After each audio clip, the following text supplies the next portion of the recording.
ಕರ್ತನ ನಾಮಕ್ಕೆ ಸ್ತೋತ್ರ ಉಂಟಾಗಲಿ. ಇದು ವಾಕ್ಯವನ್ನು ಕೇಳುವಂಥ ಸಮಯವಾಗಿರುತ್ತದೆ. ನಾವು ಹಾಡಿದ್ವಲ್ಲ, ಏನಂತ? ದೇವರ ವಾಕ್ಯವು ನನಗೆ ಆಧಾರವು, ನನ್ನ ನಿರೀಕ್ಷೆಯು ಮತ್ತು ಭರವಸೆಯು ಆಗಿರುತ್ತದೆ. ಅದರಿಂದ ದೇವರ ವಾಕ್ಯವನ್ನು ಕೇಳುವಂಥದ್ದು ಮತ್ತು ಅದರಿಂದ ನಮಗೆ ಹುಟ್ಟುವಂಥ, ನಮಗೆ ಸಿಗುವಂಥ ಆಧಾರ, ನಿರೀಕ್ಷೆ, ಭರವಸೆಯನ್ನು ನಾವು ಹೊಂದಿಕೊಳ್ಳುವಂಥದ್ದು, ಅದು ಪ್ರಾಮುಖ್ಯವಾದ ಸಂಗತಿ ಅದು ಆಗಿರುತ್ತದೆ. ನಾವು 19ನೇ ಕೀರ್ತನೆಯಲ್ಲಿ 1-2-3 ವಚನಗಳನ್ನು ಓದುವಾಗ ದೇವರ ವಾಕ್ಯದ ಕುರಿತಾಗಿ ಏನು ಮಾಡ್ತದೆ ದೇವರ ವಾಕ್ಯ ಎಂಬುವಂಥದ್ದನ್ನು ತಿಳಿಸ್ತದೆ. ನೋಡ್ರಿ, 7ನೇ ವಚನದಿಂದ. ಯೆಹೋವನ ಧರ್ಮಶಾಸ್ತ್ರವು ಲೋಪವಿಲ್ಲದು, ಅದು ಪ್ರಾಣವನ್ನು ಉಜ್ಜೀವಿಸ ಮಾಡುವಂಥದ್ದು. ಪ್ರಾಣವನ್ನು ಉಜ್ಜೀವಿಸ ಮಾಡುವಂಥದ್ದು. The word of God revives your heart. ನಿನ್ನ ಪ್ರಾಣವನ್ನು ಉಜ್ಜೀವಿಸ ಮಾಡುವಂಥದ್ದಾಗಿದೆ. ಆಮೇಲೆ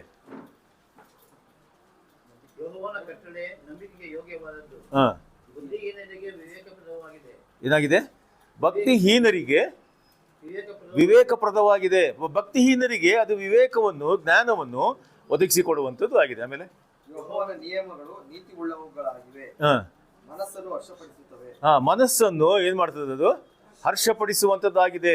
ಒಬ್ಬ ವಿಶ್ವಾಸಿ ವಾಕ್ಯವನ್ನು ಕೇಳುವಾಗ, ಸತ್ಯಗಳನ್ನು ಆತನು ಅರಿತುಕೊಳ್ಳುವಾಗ ಏನಾಗ್ತದೆ? ಅವನಿಗೆ ಸಂತೋಷ ಉಂಟಾಗ್ತದೆ. ಎಂಥ ಅದ್ಭುತವಾದಂಥ ಜೀವಿತವನ್ನು, ಎಂಥ ನಿರೀಕ್ಷೆಯನ್ನು, ಎಂಥ ಭರವಸೆಯನ್ನು ದೇವರು ನನಗೆ ಕೊಟ್ಟಿದ್ದಾನಲ್ಲ ಎಂಬುವಂಥ ಆ ಒಂದು ಸಂತೋಷ ಅವನಿಗೆ ಉಂಟಾಗ್ತದೆ. ಆಮೇಲೆ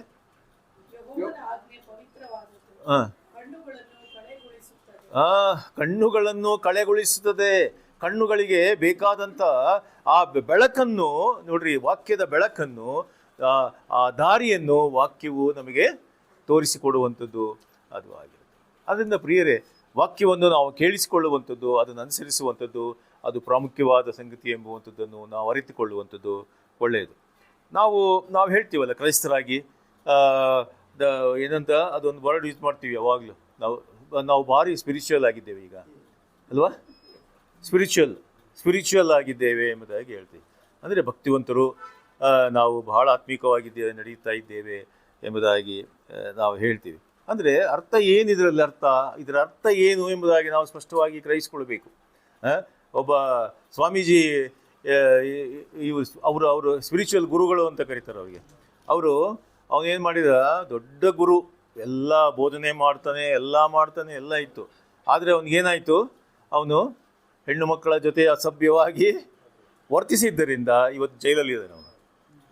ಸ್ಪಿರಿಚುವಲ್ ಗುರು ಅಲ್ವಾ? ಆಮೇಲೆ ಇನ್ನೊಬ್ಬ ಸ್ವಾಮೀಜಿ, ಅವರು ಈಗ ಮೊನ್ನೆ ಅದು ಪೇಪರಲ್ಲಿ ಬಂದಿತ್ತು, ಬಹಳ ದೊಡ್ಡ ಗುರು, ಎಲ್ಲರಿಗೂ ಉಪನ್ಯಾಸ ನೀಡುವಂಥ ಗುರು, ಒಳ್ಳೆಯ ರೀತಿಯಲ್ಲಿ ದೇವರ ಬೆಳಗ್ಗೆ ನಡೆಸ್ತಕ್ಕಂಥ ಗುರು.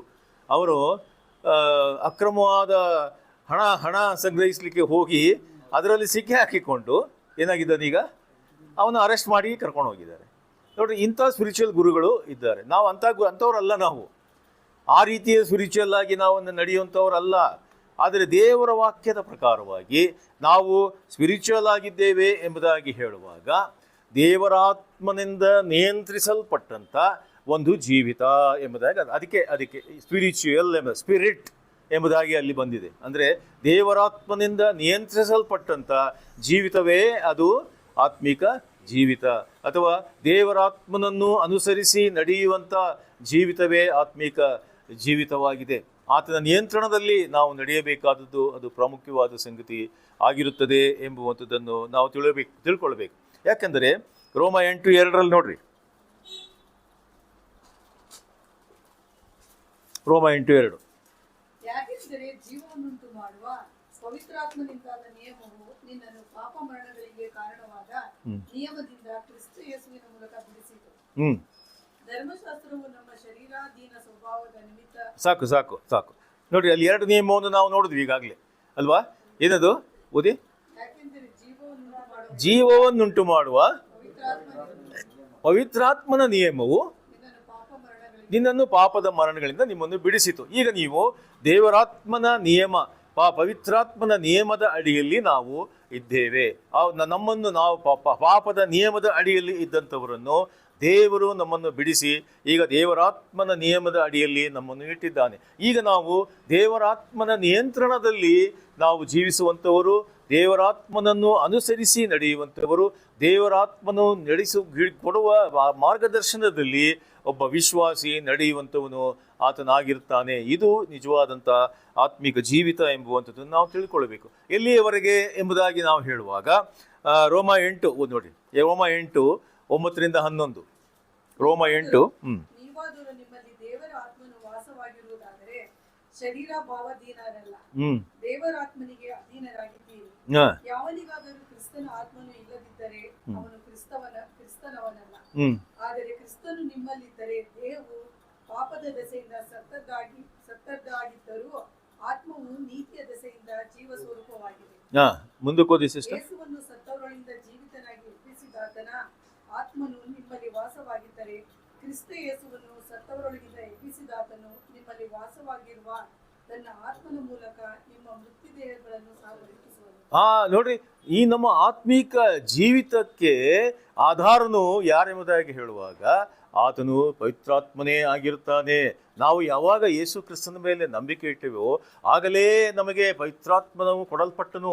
ಆತನು ನಮ್ಮ ಹೃದಯದಲ್ಲಿ, ಆತನು ಮುದ್ರೆಯ ಉಪಾಧಿಯಲ್ಲಿ ಆತನು ನಮ್ಮ ಜೊತೆಗೆ ಆತನು ಇದ್ದಾನೆ ಎಂಬ ತಿಳುವಳಿಕೆ ವಿಶ್ವಾಸಿಗೆ ಬೇಕು.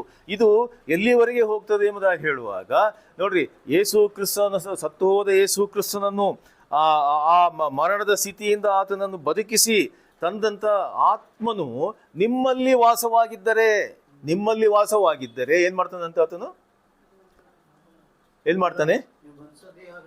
ನಿಮ್ಮ ಮರ್ತ್ಯ ದೇಹಗಳನ್ನು ಸಹ ಬದುಕಿಸುವನು. ಅಂದ್ರೆ ನಿಮ್ಮ ನಿರ್ಲಯತ್ವವಾದಂಥ ಜೀವಿತವನ್ನು, ಆ ದೇಹವನ್ನು ಏನ್ ಮಾಡ್ತಾನೆ? ಲಯವಾದಂಥ ಜೀವಿತವನ್ನು ನಿರ್ಲಯತ್ವಕ್ಕೆ ಆತನು ನಡೆಸುವಂಥವನಾಗಿದ್ದಾನೆ. ಯೇಸು ಕ್ರಿಸ್ತನು ಬರುವಾಗ ನೋಡ್ರಿ, ನಾವು ಎದ್ದು ಬರ್ತೀವಲ್ಲ, ಸತ್ತು ಹೋದಂಥವರು ಮತ್ತು ಜೀವಿತರು ಕೂಡ ನಾವು ಆ ನಿರ್ಲಯತ್ವದಿಂದ ನಿರ್ಲಯತ್ವಕ್ಕೆ ನಾವು ಎದ್ದು ಬರುವಂಥವರು ನಾವು ಆಗಿದ್ದೇವೆ. ಇದು ದೇವರಾತ್ಮನ ಕಾರ್ಯವಾಗಿದೆ ಎಂಬುವಂಥದ್ದನ್ನು ಸ್ಪಷ್ಟವಾಗಿ ರೋಮ ಪತ್ರಿಕೆಯಲ್ಲಿ ನಾವು ನೋಡುವಂಥವ್ರು. ಆದ್ದರಿಂದ ಪ್ರಿಯರೇ, ನಾವು ನಮ್ಮಲ್ಲಿರತಕ್ಕಂಥ ಪವಿತ್ರಾತ್ಮನನ್ನು ಅನುಸರಿಸಿ ನಾವು ಜೀವಿಸುವಂಥದ್ದು ಅದು ಪ್ರಾಮುಖ್ಯ ಸಂಗತಿಯಾಗಿದೆ ಎಂಬುವಂಥದ್ದನ್ನು ನಾವು ಅರ್ಥ ಮಾಡಿಕೊಳ್ಳಬೇಕು. ಪವಿತ್ರಾತ್ಮನು ನಮ್ಮಲ್ಲಿ ಇದ್ದಾನ? ಅದಕ್ಕೆ ಅಲ್ಲಿ ಹೇಳೋದು, ಒಂದು ಪೌಲನಿಗೆ ಡೌಟ್ ಆಗ್ತಾ ಇದೆ. ಅಲ್ಲಿ ಹೇಳ್ತೇನೆ ನೋಡಿ, ನಿಮ್ಮಲ್ಲಿ ಇದ್ದರೆ, ಅವನು ಹೇಳ್ತಿರೋದು ನಿಮ್ಮಲ್ಲಿ ಇದ್ದರೆ, ಇರುವುದಾದರೆ ಶರೀರ ಭಾವಕ್ಕೆ ನೀವು ಅನುಗುಣವಾಗಿ ಜೀವಿಸುವಂಥವರಲ್ಲ, ಪವಿತ್ರಾತ್ಮನ ಅನುಸಾರವಾಗಿ ನೀವು ಜೀವಿಸಬೇಕು ಎಂಬುವಂಥದ್ದನ್ನು ಸ್ಪಷ್ಟವಾಗಿ ನೋಡ್ರಿ ಅಲ್ಲಿ ಬರೆಯುವಂಥವನು ಆತನಾಗಿದ್ದಾನೆ. ಅದರಿಂದ ಪ್ರಿಯರೇ, ನಾವು ಸ್ಪಷ್ಟವಾಗಿ ಅರ್ಥ ಮಾಡಿಕೊಳ್ತಕ್ಕಂಥ ಸಂಗತಿ ಏನೆಂಬುದಾಗಿ ಹೇಳುವಾಗ, ಈ ನಮ್ಮ ಆತ್ಮೀಕ ಜೀವಿತ ಇದು ಪವಿತ್ರಾತ್ಮನಿಂದ ಕಂಟ್ರೋಲ್ಡ್ ಬೈ ದ ಸ್ಪಿರಿಟ್, ನಿಯಂತ್ರಿಸಲ್ಪಟ್ಟಂಥ ಜೀವಿತ ಎಂಬುವಂಥದ್ದನ್ನು ಸ್ಪಷ್ಟವಾಗಿ ನಾವು ಗ್ರಹಿಸಿಕೊಳ್ಬೇಕು. 2 ಕೊರಿಂಥ 3ನೇ ಅಧ್ಯಾಯ 17-18.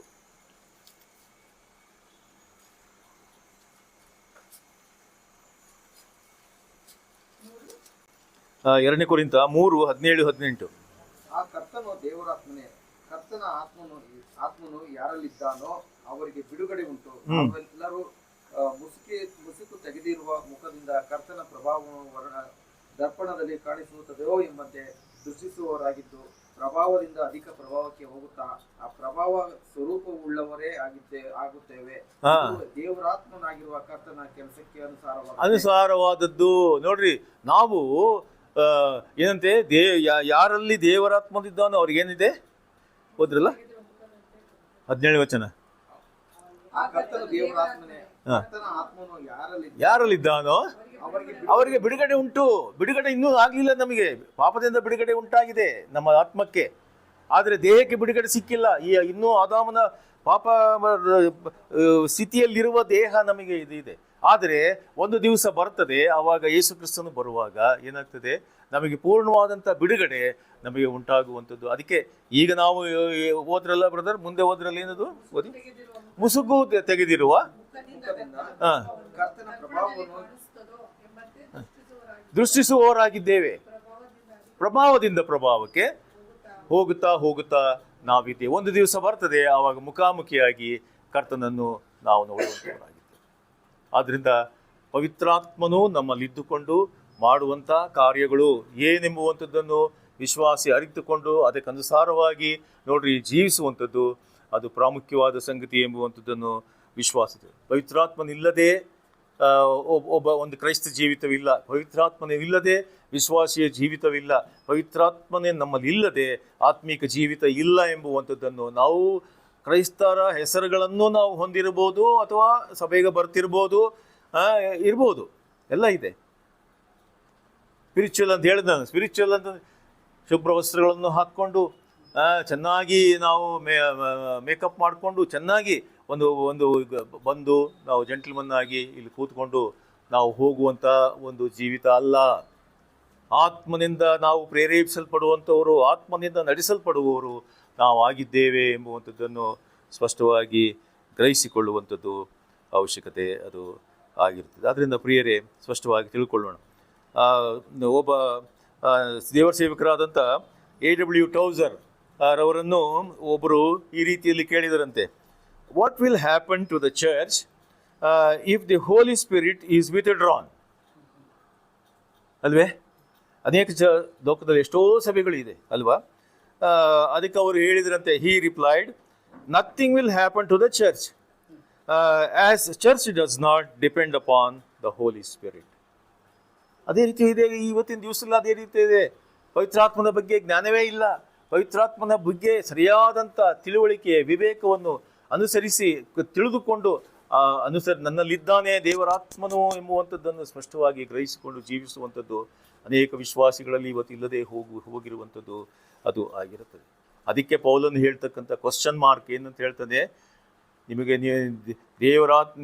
ಓದ್ತೀವಲ್ಲ ನಾವು 1 ಕೊರಿಂಥ 3:16 ಅಲ್ಲ, ಓದಿ ಓದಿ.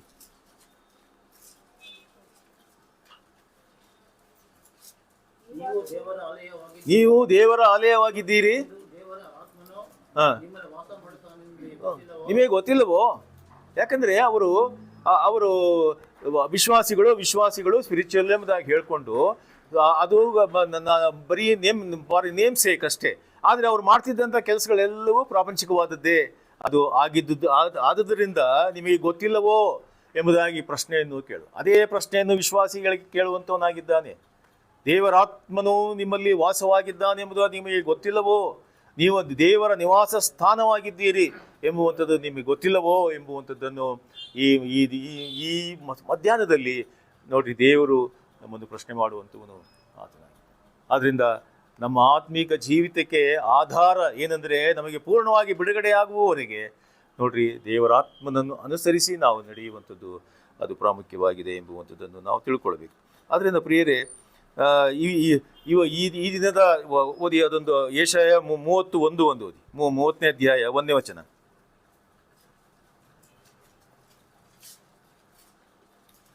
ಯೆಹೋವನು ಹೀಗೆ ನುಡಿಯುತ್ತಾನೆ, ದ್ರೋಹಿಗಳಾದ ನನ್ನ ಮಕ್ಕಳ ಗತಿಯನ್ನು ಏನು ಹೇಳಲಿ? ಇವರು ನನ್ನನ್ನು ಕೇಳದೆ ಒಂದು ಆಲೋಚನೆಯನ್ನು ಸಾಗಿಸಿ ನನ್ನ ಆತ್ಮ ಪ್ರೇರಿತರಾಗದೆ ಉಪಾಯವನ್ನು ನೇಯ್ದು ಪಾಪದ ಮೇಲೆ ಪಾಪವನ್ನು ಸೇರಿಸಿಕೊಂಡಿದ್ದಾರೆ. ಏನ್ ಮಾಡ್ಕೊಂಡಿದ್ದಾರಂತೆ? ದೇವರಾತ್ಮನ ಆತ್ಮ ಪ್ರೇರಿತರಾಗದೆ ಉಪಾಯವನ್ನು ನೇಯ್ದು ಪಾಪದ ಮೇಲೆ ಪಾಪವನ್ನು ಸೇರಿಸಿಕೊಳ್ತಾ ಇದ್ದಾರೆ.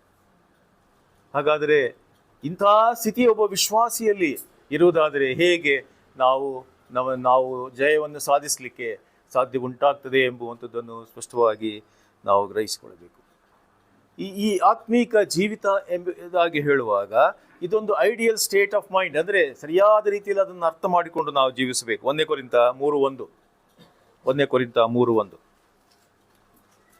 ಸಹೋದರರೇ, ನಾನಂತೂ ದೇವರಾತ್ಮನಿಂದ ನಡೆಸಿಕೊಳ್ಳುವವರಿಗೆ ತಕ್ಕಂತೆ ನಿಮ್ಮ ಸಂಗಡ ಮಾತಾಡಲಾರದೆ ಪ್ರಾಪಂಚಿಕನು ಕ್ರಿಸ್ತನ ವಿಷಯದಲ್ಲಿ ಎಳೆಕೂಸುಗಳು ಆಗಿರುವಂತವರಿಗೆ ತಕ್ಕಂತೆ ನಿಮ್ಮ ಸಂಗಡ ಮಾತಾಡಬೇಕಾಯಿತು.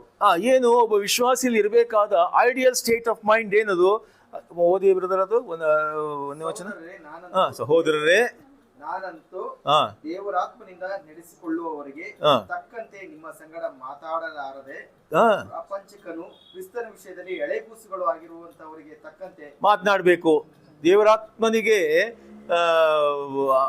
ತಕ್ಕಂತೆ ಏನಂತೆ ನಿಮ್ಮ ಸಂಗಡ ಮಾತಾಡಬೇಕಾದ್ರೆ ಮಾತನಾಡಬೇಕಾಗಿತ್ತು, ಆದರೆ ಅದು ಆ ರೀತಿ ಮಾತನಾಡಕ್ ಆಗ್ತಾ ಇಲ್ಲ.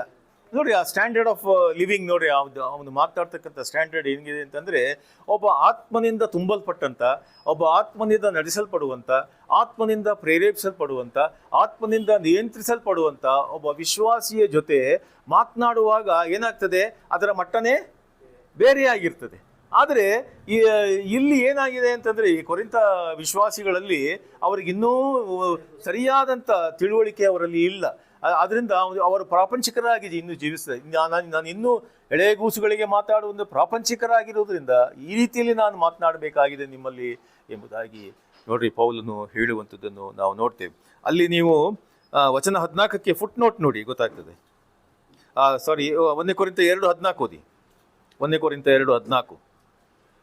ಮನುಷ್ಯನು ದೇವರಾತ್ಮ ವಿಷಯಗಳನ್ನು ಬೇಡವೆನ್ನುತ್ತಾನೆ, ಅದು ಅವನಿಗೆ ಹುಚ್ಚು ಮಾತಾಗಿ ತೋರುತ್ತದೆ. ಅವು ಆತ್ಮ ವಿಚಾರದಿಂದ ತಿಳಿಯತಕ್ಕವುಗಳಾಗಿರಲಾಗಿ ಅವನು ಅವುಗಳನ್ನು ಗ್ರಹಿಸಲಾರನು. ದೇವರಾತ್ಮನಿಂದ ನಡೆಸಿಕೊಳ್ಳುವವನು ಎಲ್ಲವನ್ನು ವಿಚಾರಿಸಿ ಅವನು ತಿಳ್ಕೊಳ್ಳುವಂತವನಾಗಿದ್ದಾನೆ. ಪ್ರಾಕೃತ ಮನುಷ್ಯನಿಗೆ ಅವನಿಗೆ ಏನು ಅರ್ಥ ಆಗುವುದಿಲ್ಲ, ಆತ್ಮಿಕ ವಿಷಯಗಳು ಅವನಿಗೆ ಗೊತ್ತಾಗುವುದಿಲ್ಲ. ಆದರೆ ಆತ್ಮನಿಂದ ನಡೆಸಲ್ಪಡುವಂಥವನಿಗೆ ಏನಾಗ್ತದೆ, ಅವನು ಎಲ್ಲ ಆತ್ಮೀಕ ವಿಚಾರಗಳನ್ನು ಅವನು ತಿಳಿದುಕೊಳ್ಳುವಂಥವನಾಗಿದ್ದಾನೆ. ದೇವರ ವಾಕ್ಯದ ಮುಖಾಂತರವಾಗಿ ದೇವರ ಆತ್ಮನಿಂದ ಅವನು ಗ್ರಹಿಸಿಕೊಂಡು ಅದರಂತೆ ನಡೆಯುವಂಥವನಾಗಿದ್ದಾನೆ ಎಂಬುದನ್ನು ನೋಡ್ತೀವಿ. ಈಗ ಫುಟ್ ನೋಟ್ ನೋಡ್ರಿ, ಅಲ್ಲಿ ವಚನ 14ಕ್ಕೆ ಫುಟ್ ನೋಟ್ ಇದೆ ನೋಡ್ರಿ, ಏನಂತಿದೆ ಅಲ್ಲಿ ಓದಿ. ಯಾರಂತೆ ಅವನು? ಜ್ಞಾನೋದಯವಾಗದ ಮನುಷ್ಯನು ಪ್ರಾಪಂಚಿಕನು. ಅಂದ್ರೆ ಯಾರು ಅಂದ್ರೆ ಅವನಿಗೆ ಜ್ಞಾನೋದಯ ಆಗಿಲ್ಲ.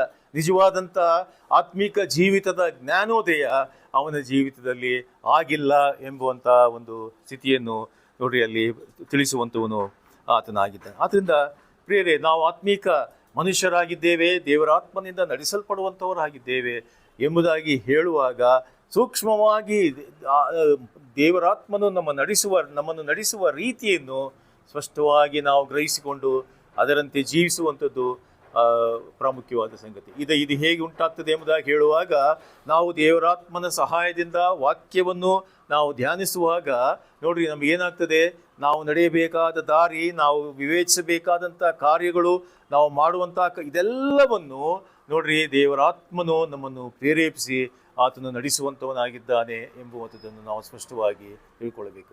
ದೇವರಾತ್ಮನಿಂದ ನಡೆಸಲ್ಪಡುವವನಿಗೆ ಮಾತ್ರ ಏನಾಗ್ತದೆ, ಈ ವಿಚಾರಗಳೆಲ್ಲವೂ ಅದು ಅವನಿಗೆ ಅರ್ಥವಾಗ್ತದೆ ಎಂಬುವಂಥದ್ದನ್ನು ನಾವು ತಿಳ್ಕೊಳ್ತೀವಿ. ಅದರಿಂದ ಇವತ್ತಿನ ದಿವಸ ಅನೇಕರಿದ್ದಾರೆ, ನಾನು ಕೇಳಿದ್ದನ್ನು ಜ್ಞಾಪಕ ಇದೆ. ಏನಂದರೆ ಅವರು ಈ ಮೋಶೆ ಮತ್ತು ಹಳೆ ಒಡಂಬಡಿಕೆಯಲ್ಲಿ ಇರ್ತಕ್ಕಂಥ ಅದನ್ನು ಅವರಿಗೆ ಸ್ಪಷ್ಟವಾದಂಥ ತಿಳುವಳಿಕೆ ಇಲ್ಲ. ಅವರು ಹಳೆ ಒಡಂಬಡಿಕೆಯಲ್ಲಿದ್ದಾರೋ ಹೊಸ ಒಡಂಬಡಿಕೆಯಲ್ಲಿದ್ದಾರೋ ಅವರ ಇದು ಯಾವ ರೀತಿಯ ಒಂದು ಸನ್ನಿವೇಶ, ಸತ್ಯವೇದದಲ್ಲಿ ಬಂದಿರತಕ್ಕಂಥ ಆತ್ಮಿಕ ಕಾರ್ಯಗಳು ಎಲ್ಲೆಲ್ಲಿ ಉಂಟು, ಹೇಗೆ ಉಂಟು, ಈ ವಾಕ್ಯ ಇದೆಲ್ಲವನ್ನು ಸರಿಯಾದ ರೀತಿಯಲ್ಲಿ ತಿಳ್ಕೊಳ್ಳದೆ ಹೋಗುವಂಥ ಸ್ಥಿತಿ ವಿಶ್ವಾಸಿಗಳಲ್ಲಿ ಇವತ್ತಿನ ದಿವಸ ಇದೆ. ಸತ್ಯವೇದ ತರ್ತಾರೆ, ಸಭೆಗೆ ಸತ್ಯವೇದ ತರ್ತಾರೆ. ಅನೇಕರು ಏನಂದರೆ ಸತ್ಯವೇದ ಅವ್ರು ಉಟ್ಕೊಂಡಿರೋ ಸೀರೆ ಬೆಳ್ಳಗಿದ್ರೆ ಸತ್ಯವೇದನೂ ಬಿಳಿದು. ಅನೇಕರು ಇದ್ದಾರೆ ಆ ಥರದವರು, ಆ ಥರವಾದ ಎಲ್ಲ ಯೂನಿಫಾರ್ಮ್ ತರವಾಗಿ ಬರುವಂಥ. ಆದರೆ ಸತ್ಯವೇದನ ತೆಗೆದೇ ನೋಡಲ್ಲ ಅವರು. ಸತ್ಯವೇದ ಅವರು ಹಾಗೆಯೇ ಹೊಸದಾಗಿಯೇ ಅವರ ಜೀವಿತದಲ್ಲಿ ಇರುವಂಥದ್ದು ಅದಾಗಿದೆ. ಆದರೆ ಒಬ್ಬ ಆತ್ಮಿಕ ವಿಶ್ವಾಸಿಯ ಜೀವಿತ ಆಗಿರುವುದಿಲ್ಲ. ಸತ್ಯವೇದದ ಸಂಗತಿಗಳನ್ನು, ಸತ್ಯವೇದದ ಸತ್ಯಗಳನ್ನು, ವಾಕ್ಯದ ತಿಳುವಳಿಕೆಯನ್ನು ಚೆನ್ನಾಗಿ ಅರೆದು ಕುಡಿಯುವಂಥ ಮನುಷ್ಯನು ಒಬ್ಬ ಆತ್ಮಿಕ ಮನುಷ್ಯನು, ವಿಶ್ವಾಸಿ. ಆದ್ದರಿಂದ ದೇವರಾತ್ಮನು ಈ ರೀತಿಯಲ್ಲಿ ನೋಡ್ರಿ ನಮ್ಮನ್ನು ಪ್ರೇರೇಪಿಸಿ ನಡೆಸುವಂಥವನಾಗಿದ್ದಾನೆ ಎಂಬುವಂಥದ್ದನ್ನು ನಾವು ತಿಳ್ಕೊಳ್ಳಿಕ್ಕೆ ಸಾಧ್ಯ ಉಂಟು. 1 ಕೊರಿಂಥ 2ನೇ ಅಧ್ಯಾಯ 13-15. ನಾವು ಪ್ರಾಪಂಚಿಕ ಆತ್ಮವನ್ನು ಹೊಂದರೆ ದೇವರು ನಮಗೆ ದಯಪಾಲಿಸುವ ಕೃಪಾವರಗಳನ್ನು ಇವುಗಳನ್ನು ಮಾನುಷ ಜ್ಞಾನವು ಕಲಿಸಿದ ಮಾತುಗಳಿಂದ ದೇವರಾತ್ಮನೇ ಕಲಿಸಿಕೊಟ್ಟ ಮಾತುಗಳಿಂದ ಹೇಳಿ ಹಾ ಆತ್ಮ ಸಂಬಂಧವಾದವುಗಳನ್ನು ಆತ್ಮನಿಗೆ ಯುಕ್ತವಾದ ರೀತಿಯಲ್ಲಿ ವಿವರಿಸುತ್ತೇವೆ. ಹಾ ಪ್ರಾಕೃತ ಮನುಷ್ಯನು ದೇವರಾತ್ಮನ ವಿಷಯಗಳನ್ನು ಬೇಡವೆನ್ನುತ್ತಾನೆ. ಅವು ಅವನಿಗೆ ಹುಚ್ಚು ಮಾತಾಗಿ ತೋರುತ್ತವೆ.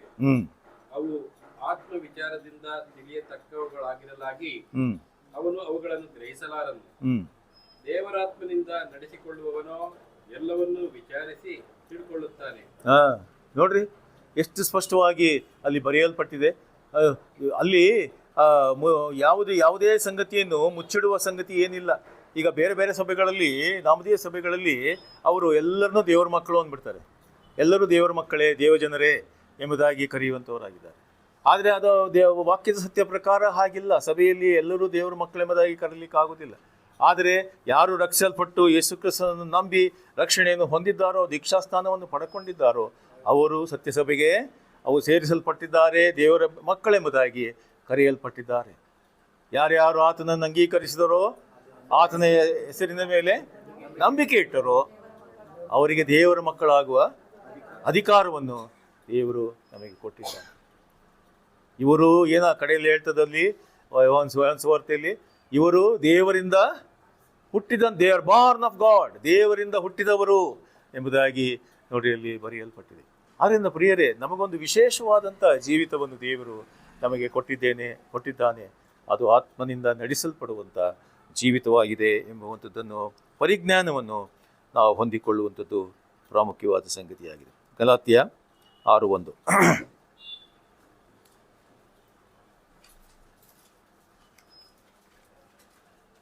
ಗಲಾತ್ಯ 6:1. ಸಹೋದರರೇ, ನಿಮ್ಮಲ್ಲಿ ಯಾರಾದರೂ ಯಾವುದೋ ಒಂದು ದೋಷದಲ್ಲಿ ಸಿಕ್ಕಿದರೆ ಅಂಥವನನ್ನು ಆತ್ಮನಿಂದ ನಡೆಸಿಕೊಳ್ಳುವ ನೀವು ಶಾಂತ ಭಾವದಿಂದ ತಿದ್ದಿ ಸರಿ ಮಾಡಿರಿ. ನೀನಾದರೂ ದುಷ್ಪ್ರೇರಣೆಗೆ ಒಳಗಾಗದಂತೆ ನಿನ್ನ ವಿಷಯದಲ್ಲಿ ಎಚ್ಚರಿಕೆಯಾಗಿರು. ಏನ್ ಮಾಡ್ತದೆ?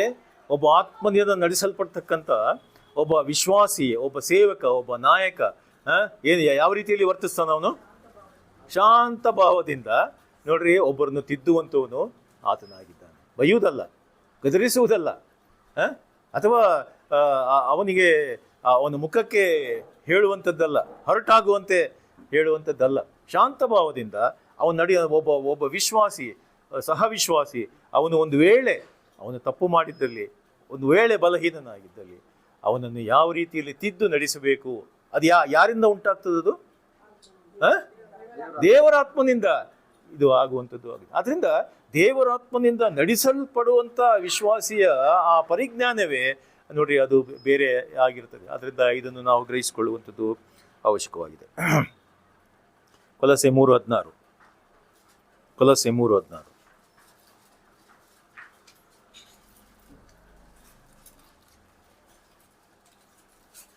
ಲೋಕಗಳಲ್ಲಿರುವ ದೃಶ್ಯಾದೃಶ್ಯಗಳೆಲ್ಲವೂ, ಸಿಂಹಾಸನಗಳಾಗಲಿ, ಪ್ರಭುತ್ವಗಳಾಗಲಿ, ದೊರೆತನಗಳಾಗಲಿ, ಅಧಿಕಾರಿಗಳಾಗಲಿ ಆತನಲ್ಲಿ ಸೃಷ್ಟಿಸಲ್ಪಟ್ಟವು. ಸರ್ವವು ಆತನ ಮುಖಾಂತರವಾಗಿಯೂ ಆತನಿಗೋಸ್ಕರವಾಗಿಯೂ ಸೃಷ್ಟಿಸಲ್ಪಟ್ಟಿದೆ. ಕೊಲೊಸ್ಸೆ ಓದ್ತಾ ಇದ್ದೀರಾ? ಕ್ರಿಸ್ತನ ವಾಕ್ಯವು ನಿಮ್ಮಲ್ಲಿ ಸಮೃದ್ಧಿಯಾಗಿ ವಾಸಿಸಲಿ. ಸಕಲ ಜ್ಞಾನದಿಂದ ಕೂಡಿದವರಾಗಿ ಒಬ್ಬರಿಗೊಬ್ಬರು ಉಪದೇಶ ಮಾಡಿಕೊಳ್ಳಿರಿ, ಬುದ್ಧಿ ಹೇಳಿಕೊಳ್ಳಿರಿ. ಕರ್ತನ ಕೃಪೆಯನ್ನು ನೆನೆಸಿಕೊಳ್ಳುವವರಾಗಿ ಕೀರ್ತನೆಗಳಿಂದಲೂ ಸಂಗೀತಗಳಿಂದಲೂ ಆತ್ಮ ಸಂಬಂಧವಾದ ಹಾಡುಗಳಿಂದಲೂ ನಿಮ್ಮ ಹೃದಯಗಳಲ್ಲಿ ದೇವರಿಗೆ ಗಾನ ಮಾಡಿರಿ.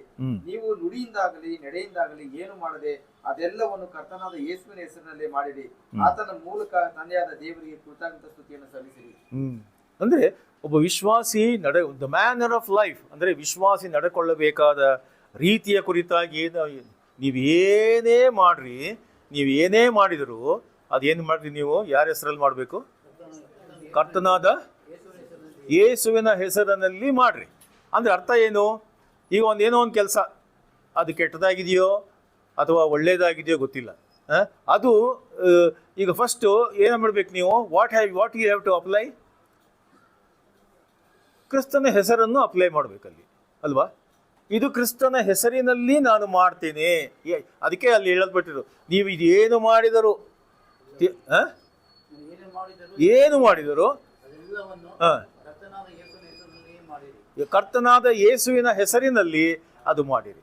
ಅಂದರೆ ವಿಶ್ವಾಸಿ ಸಭೆಗೆ ಬರುವಂಥದ್ದು ಕರ್ತನ ಹೆಸರಿನಲ್ಲಿ ಆತನು ಬರುವಂಥವನಾಗಿದ್ದಾನೆ. ಆರಾಧನೆ ಮಾಡುವಂಥದ್ದು ಯೇಸು ಕ್ರಿಸ್ತನ ಹೆಸರಿನಲ್ಲಿ ಮಾಡುವಂಥವನಾಗಿದ್ದಾನೆ. ಪ್ರಾರ್ಥನೆ ಮಾಡುವುದು ಯೇಸು ಕ್ರಿಸ್ತನ ಹೆಸರಿನಲ್ಲಿ ತಂದೆಯಾದ ದೇವರನ್ನು ಆತನು ಪ್ರಾರ್ಥಿಸುವಂಥವನಾಗಿದ್ದಾನೆ. ಕರ್ತನಾದ ಯೇಸು ಕ್ರಿಸ್ತನ ಹೆಸರಿನಲ್ಲಿಯೇ ಪ್ರತಿಯೊಂದು ಕಾರ್ಯವನ್ನು ಆತನು ಮಾಡುವಂಥವನಾಗಿದ್ದಾನೆ. ಹಾಗಾದರೆ ಲೋಕದವರು ಮಾಡ್ತಾರಲ್ಲ, ಲೋಕದ ಜನರು ಏನೇನು ಮಾಡ್ತಾರೆ? ಅವ್ರ ಕೆಲಸಗಳು ಅವರು ಈಗ ಲೋಕದವರು ಈಗ ಸಿನಿಮಾ ನೋಡ್ಲಿಕ್ಕೆ ಹೋಗ್ತಾರೆ, ಪಿಕ್ಚರ್ ನೋಡ್ಲಿಕ್ಕೆ ಹೋಗ್ತಾರೆ, ಅವರು ಥಿಯೇಟ್ರಿಗೆ ಹೋಗ್ತಾರೆ ಅಲ್ವಾ? ಅವಾಗ ಒಬ್ಬ ವಿಶ್ವಾಸಿ ಅವನು ಹೋಗ್ತಾನೆ, ಹೋಗ್ಲಿಕ್ಕೆ ಅವನಿಗೆ ಹೋಗುವಂಥ ಅಭ್ಯಾಸ ಇದೆ ಎಂಬುದಾಗಿ ಹೇಳುವಾಗ ಏನು ಮಾಡಬೇಕು? ಯಾವ ಹೆಸರನ್ನು ಅಪ್ಲೈ ಮಾಡ್ಕೋಬೇಕು? ಯೇಸು ಕ್ರಿಸ್ತನ ಹೆಸರಿನಲ್ಲಿ ಆಗ್ತದಾ? ಆಗೋದಿಲ್ಲ. It is impossible. ಅಥವಾ ಬೇರೆ ಇನ್ಯಾವುದಾದ್ರೂ ಲೋಕದ ಕಾರ್ಯಗಳು, ಕೆಟ್ಟ ಕೆಲಸಗಳು ಇವುಗಳನ್ನು ಮಾಡುವಾಗ ಯೇಸು ಕ್ರಿಸ್ತನ ಹೆಸರನ್ನು ವಿಶ್ವಾಸಿ ಅಪ್ಲೈ ಮಾಡ್ಲಿಕ್ಕೆ ಆಗ್ತದ? ಆಗುತ್ತಿಲ್ಲ ಅಲ್ವಾ? ಎಷ್ಟು ಸತ್ಯವಾದಂಥ ಮಾತು ಪ್ರಿಯರೇ. ನಾವು ಆತ್ಮನಿಂದ ನಡೆಸಲ್ಪಡುವಂಥ ವ್ಯಕ್ತಿಗಳಾಗಿ, ವಿಶ್ವಾಸಿಗಳಾಗಿ ಇರುವಾಗ ಏನಾಗ್ತದೆ? ಆತ್ಮನಿಂದ ನಡೆಸಲ್ಪಟ್ಟಂಥ ಕಾರ್ಯಗಳನ್ನೇ ನಾವು ಮಾಡುವಂಥವರಾಗಿದ್ದೇವೆ ಎಂಬುವಂಥದ್ದನ್ನು ಸ್ಪಷ್ಟವಾಗಿ ಗ್ರಹಿಸಿಕೊಳ್ಬೇಕು. ಅದರಿಂದ ವಿಶ್ವಾಸಿ ನಡೆಯುವಂಥ ರೀತಿ ಎಂದು ಸ್ಪಷ್ಟವಾಗಿ ಗ್ರಹಿಸಿಕೊಳ್ಳುವಂಥದ್ದು ಅವಶ್ಯಕತೆ ಅದು ಆಗಿರುತ್ತದೆ. ನಾವು ವಿಶ್ವಾಸಿಗಳೆಂಬುದಾಗಿ ಹೇಳ್ಕೊಳ್ತೇವೆ, ಆದರೆ ಸಂಡೇ ಬಿಟ್ಟು ಬೇರೆ ದಿವಸಗಳಲ್ಲಿ ನಾವು ಏನೇನು ಕಾರ್ಯಗಳನ್ನು ಮಾಡ್ತೇವೆ, ಎಲ್ಲಿ ಹೋಗ್ತೀವಿ, ಬರ್ತೀವಿ, ಎಲ್ಲಿ ಕೂರ್ತೀವಿ, ಎಲ್ಲಿ ಹೇಳ್ತೀವಿ, ಯಾರ ಸಹವಾಸದಲ್ಲಿ ಇರ್ತೇವೆ, ಯಾರ ಗುಂಪಿನಲ್ಲಿ ಇರ್ತೇವೆ, ಯಾರ ಫ್ರೆಂಡ್ಶಿಪ್ನಲ್ಲಿ, ಯಾರ ಸಹವಾಸದಲ್ಲಿ ನಾವು ಇರ್ತೇವೆ, ಅವರು ಪಾಪಿಗಳೋ, ಅವರು ಲೋಕದವರೋ, ಅವಿಶ್ವಾಸಿಗಳೋ, ಯಾವ ರೀತಿಯಲ್ಲಿ ಇರ್ತೇವೆ ಅದು ಯಾರು ನಮಗೆ ಗೊತ್ತಾಗೋದಿಲ್ಲ. ಎಲ್ಡರ್ಸ್ಗೆ ಗೊತ್ತಾಗೋದಿಲ್ಲ, ಡೀಕನ್ಸ್ಗೆ ಗೊತ್ತಾಗೋದಿಲ್ಲ, ಅಥವಾ ಇನ್ಯಾರಿಗೂ ಗೊತ್ತಾಗೋದಿಲ್ಲ. ಆದರೆ ಯಾರಿಗೆ ಗೊತ್ತು? ದೇವರಾತ್ಮನಿಗೆ ಗೊತ್ತು. ದೇವರಾತ್ಮನ ನಿನ್ನಲ್ಲಿ ಇದ್ದಾನೆ ಎಂಬುದಾಗಿ ತಿಳ್ಕೊಂಡು ನಾವು ಪ್ರಾಪಂಚಿಕರಾಗಿ ನಾವು ಜೀವಿಸುವುದಾದರೆ ನಾವೇನು ಮಾಡ್ತಾ ಇದ್ದೇವೆ? ಅಥವಾ ದೇವರಿಗೆ ಮೋಸ ಮಾಡ್ತಾ ಇದ್ದೇವೆ ಅಲ್ವಾ? ನಾವು ಅಪೊಸ್ತಲ ಕೃತ್ಯ 5ನೇ ಅಧ್ಯಾಯದಲ್ಲಿ ಒಂದು ಘಟನೆ ನಡೀತಲ್ಲ, ಅಲ್ಲಿ ಏನಂತ ನಡೀತು? ಅಲ್ಲಿದ್ದಂಥ ವಿಶ್ವಾಸಿಗಳು ಅವರೆಲ್ಲರೂ ಒಟ್ಟಾಗಿ ಇದ್ದು ಒಂದೇ ಮನಸ್ಸಿನಿಂದ ತಮ್ಮದು ಯಾವುದು ಎಂಬುದಾಗಿ ಅವರು ಹೇಳಿಕೊಳ್ಳದೆ ಎಲ್ಲವನ್ನು ಹುದುವಾಗಿ ಹಂಚಿಕೊಳ್ಳುತ್ತಾ ಭಯ ಭಕ್ತಿಯಿಂದ ಕರ್ತನಿಗೆ ಭಯಪಟ್ಟವರಾಗಿ ಸಭೆಯಲ್ಲಿ ಸೇರಿ ಅವರು ಆ ರೀತಿಯಲ್ಲಿ ಕರ್ತನನ್ನು ಆರಾಧಿಸುತ್ತಾ ಅವರು ನಿಜ ವಿಶ್ವಾಸಿಗಳಾಗಿ ನಡೀತಾ ಇದ್ದುದನ್ನು ನಾವಲ್ಲಿ ಓದುವಂಥವರಾಗಿದೆ. ಇಂಥ ಸಭೆಯಲ್ಲಿ ಏನಾಯಿತು? 5ನೇ ವಚನದ 5ನೇ ಅಧ್ಯಾಯದಲ್ಲಿ ಓದುವಾಗ ಅಲ್ಲಿ ಅನನೀಯ ಸಫಾಯರ ಅವರು ವಿಶ್ವಾಸಿಗಳು, ಸಭೆಯಲ್ಲಿದ್ದಂಥವರು, ಅವರು ಮಾಡಿದಂಥ ಕಾರ್ಯ ಏನಾಯ್ತು? ತಮಗೆ ಇದ್ದಂಥ ಆಸ್ತಿಯನ್ನು ಅವರು ಮಾರಿ ಬಂದ ಹಣದ ವಿಚಾರದಲ್ಲಿ ಅವರು ಏನು ಅದನ್ನು ಮುಚ್ಚಿಟ್ಟು ಮಾಡುವಂಥ ಸಂಗತಿ ಏನೂ ಇರಲಿಲ್ಲ. ಆದರೆ ಏನು ಮಾಡಿದರು ಅವರು? ಆದರೆ ಅವರು ಹೇಳಿದಂಥ ಮಾತು ಅವನು ಕೇಳಿದಾಗ ಏನಾಯಿತು? ಅಲ್ಲಿ ಇಷ್ಟೇ ಬಂದದ್ದು ಎಂಬುದಾಗಿ ಕೆಲವು ಬಂದಂಥ ಹಣದಲ್ಲಿ ಕೆಲವು ಸ್ವಲ್ಪ ಪೋರ್ಷನನ್ನು ಅವರು ಮುಚ್ಚಿಟ್ಟುಕೊಂಡು ಇಷ್ಟೇ ಬಂದದ್ದು ಎಂಬುದಾಗಿ ಸುಳ್ಳನ್ನು ಹೇಳಿದ್ದರಿಂದ ಏನಾಯಿತು? ಯಾರಿಗೆ ಆಯ್ತದು? ಓದಿ ಬರೋದರಲ್ಲಿ 5ನೇ ಅಧ್ಯಾಯ. ಆದರೆ ಅನನೀಯನೆಂಬ ಒಬ್ಬ ಮನುಷ್ಯನು ಸಫರ್ಯನೆಂಬ ತನ್ನ ಹೆಂಡತಿಯ ಸಮೇತ ಒಂದು ಭೂಮಿಯನ್ನು ಮಾರಿ ಹೆಂಡತಿಯ ಸಮ್ಮತಿಯಿಂದ ಅದರ ಕ್ರಯದಲ್ಲಿ ಒಂದು ಭಾಗವನ್ನು ಬಚ್ಚಿಟ್ಟುಕೊಂಡು ಒಂದು ಭಾಗವನ್ನು ತಂದು ಅಪೊಸ್ತಲರ ಪಾದಗಳ ಬಳಿಯಲ್ಲಿ ಇಟ್ಟನು. ಆಗ ಪೇತ್ರನು, ಅನನೀಯ, ಸೈತಾನನು ನಿನ್ನ ಹೃದಯದಲ್ಲಿ ತುಂಬಿಕೊಂಡಿದ್ದೇನು?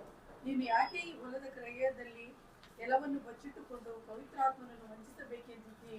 ಪವಿತ್ರಾತ್ಮನು ವಂಚಿಸಬೇಕೆಂದಿದ್ದಿ. ಆಮೇಲೆ ಆ ಆಸ್ತಿ ಇದ್ದಾಗ ನಿನ್ನದಾಗಿಯೇ ಇತ್ತಲ್ಲವೇ? ಮಾರಿದ ಮೇಲೆಯೂ ಬಂದ ಹಣವು ನಿನ್ನ ಅಧೀನದಲ್ಲೇ ಇತ್ತಲ್ಲವೇ? ನೀನು ಈ ಕಾರ್ಯವನ್ನು ನಿನ್ನ ಹೃದಯದಲ್ಲಿ ಯೋಚಿಸಿಕೊಂಡಿದ್ದು ಯಾಕೆ?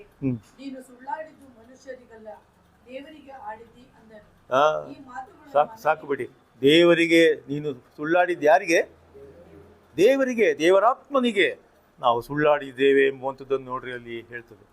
ಬೇರೆ ನಿನ್ನ ಆತ್ಮೀಕ ಜೀವಿತ, ಆತ್ಮನಿಂದ ನಡೆಸಲ್ಪಡುವಂಥ ಜೀವಿತದಲ್ಲಿ ನಾವು ಎಷ್ಟರ ಮಟ್ಟಿಗೆ ನಾವು ಪರಿಜ್ಞಾನವನ್ನು ನಾವು ಹೊಂದಿಕೊಂಡಿದ್ದೇವೆ.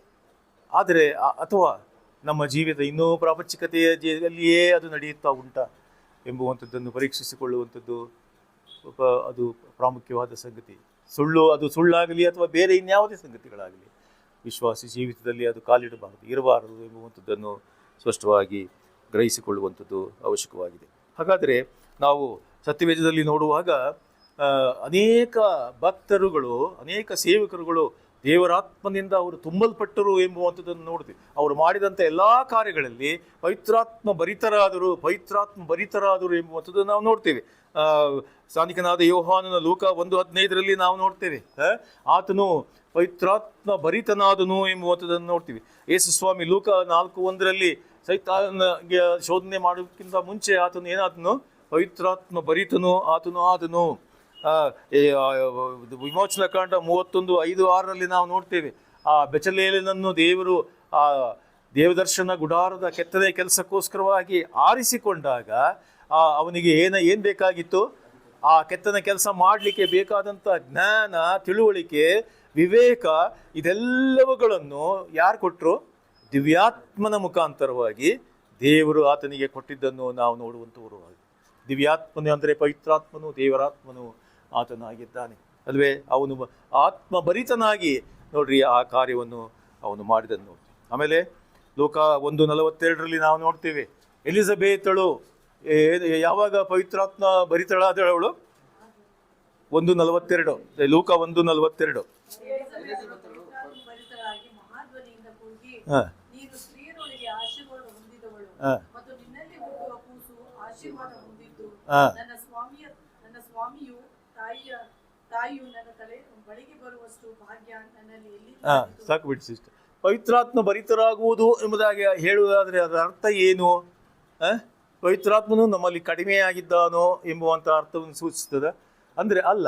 ಅಂದರೆ ಪವಿತ್ರಾತ್ಮನು ನಮ್ಮಲ್ಲಿ ಸಂಪೂರ್ಣವಾಗಿ ಆತನು ಕಾರ್ಯ ಮಾಡಲು, ನಡೆಸಲು ನಮ್ಮನ್ನು ನಾವು ಆತನಿಗೆ ಬಿಟ್ಟು ಕೊಡುವಂಥದ್ದೇ ಪವಿತ್ರಾತ್ಮ ಭರಿತರಾಗುವುದು ಎಂಬ ಅರ್ಥವನ್ನು ನೋಡ್ರಿ ಅದು ಕೊಡುವಂಥದ್ದು ಅದು ಆಗಿರ್ತದೆ.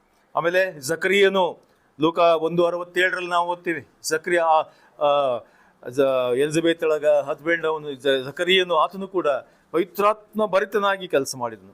ಪೇತ್ರನು ಅಪೊಸ್ತಲ ಕೃತ್ಯ 4:8, ಅಪೊಸ್ತಲ ಕೃತ್ಯ 4:3 ಕೂಡ 31 ಕೂಡ ನಾವು ನೋಡ್ತೇವೆ.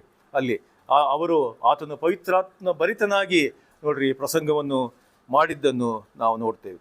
ಆಮೇಲೆ ಅಪೊಸ್ತಲ ಕೃತ್ಯ 6:3 ಬರುವಾಗ ಆ 7 ಡೀಕನ್ಸ್ಗಳನ್ನು ಅಲ್ಲಿ ಆರಿಸಲ್ಪಟ್ಟರು ಅಲ್ವಾ? ಸ್ಟೆಫನನು, ಫಿಲಿಪ್ಪನು ಎಲ್ಲ ಸೇರಿ 7 ಜನ ಡೀಕನ್ಸನ್ನು, ದೇವರ ಸಭಾ ಸೇವಕರನ್ನು ಆರಿಸಿಕೊಟ್ಟರು. ನೋಡ್ರಿ ಅವರೆಲ್ಲರೂ ದೇವರಾತ್ಮ ಭರಿತರಾಗಿದ್ದರು ಎಂಬುದಾಗಿ ನೋಡ್ರಿ ಬರೆಯಲ್ಪಟ್ಟಿರುವುದನ್ನು ನಾವು ನೋಡ್ತೀವಿ. ಪ್ರತಿಯೊಬ್ಬ ವಿಶ್ವಾಸಿಯೂ ಕೂಡ ಅವನ ಆತ್ಮೀಕ ಜೀವಿತ ಎಂಬುದಾಗಿ ಹೇಳುವಾಗ ಆತನು ಪವಿತ್ರಾತ್ಮ ಭರಿತನಾಗಿದ್ದಾನೆ ಎಂಬುದಾಗಿ ಸೂಚಿಸುವಂಥದ್ದಾಗಿದೆ. ಪವಿತ್ರಾತ್ಮ ಭರಿತನಾಗಿ ಕಾರ್ಯ ಮಾಡುವಂಥವನು ಆತನಾಗಿದ್ದಾನೆ ಎಂಬುವಂಥದ್ದನ್ನು ಸೂಚಿಸುವಂಥದ್ದು ಆಗಿದೆ. ಸ್ಟೆಫನನು ಅಪೊಸ್ತಲರ ಕೃತ್ಯ 7:55 ನಾವು ಓದ್ತೇವೆ. ಸ್ಟೆಫನನ್ ಏನಾಯ್ತು ಓದಿ.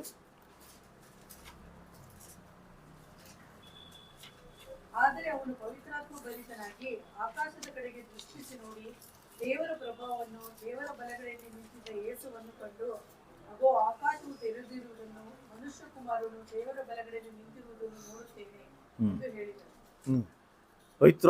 ಅಂತ ಸಾಯುವ ಸಮಯದಲ್ಲಿ ನೋಡ್ರಿ ಆತನು ತನ್ನನ್ನು ಒಪ್ಪಿಸಿಕೊಟ್ಟವನಾಗಿ ನೋಡ್ರಿ ದೇವರಾತ್ಮನಿಂದ ಬಲಗೊಳ್ಳುವವನಾಗಿ ಪವಿತ್ರಾತ್ಮ ಭರಿತನಾಗಿ ನೋಡ್ರಿ ಆ ಪರಲೋಕವನ್ನು ಅವನನ್ನು ನೋಡಿದನು ಎಂಬುವಂಥದ್ದನ್ನು ನಾವು ನೋಡ್ತೀವಿ. ಪೌಲನು ಅಪೊಸ್ತಲ ಕೃತ್ಯ 9:17 ಆತನು ಪವಿತ್ರಾತ್ಮ ಭರಿತನಾದನು ಎಂಬುವಂಥದ್ದನ್ನು ನಾವು ನೋಡುವಂಥವರಾಗಿದೆ. ಅಪೊಸ್ತಲ ಕೃತ್ಯ 13:9 ಕೂಡ ಪವಿತ್ರಾತ್ಮ ಭರಿತರಾಗಿ ನೋಡ್ರಿ ಪೌಲ ಮತ್ತು ಸೀಲರು ಅದು ಸೇವೆಗೆ ಕಳಿಸಿಕೊಟ್ಟದ್ದನ್ನು ನಾವು ನೋಡುವಂಥವರು.